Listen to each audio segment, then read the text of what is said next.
How to reset your Sonic Rumble account. First of all, open the game on your device and tap on the three horizontal lines in the top right corner to open the game menu, then select Settings. Next, scroll down until you find the Delete Account option. Tap on Open next to it. Read the information carefully.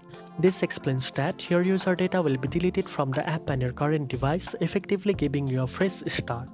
Make sure you are certain about this step as it cannot be undone once completed. After reading, type delete in the box provided to confirm that you understand the action, then tap on request deletion.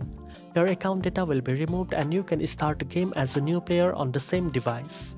Once deleted, you can enjoy the game from scratch and try new strategies or characters without any previous limitations. Since there is no exact reset option in Sonic Rumble, this method is the proper way to start over without keeping any previous progress, characters or rewards. Now you know how to reset your Sonic Rumble account. If you found this video helpful, don't forget to like, share and subscribe for more gaming tips. Thanks for watching and I'll see you in the next one.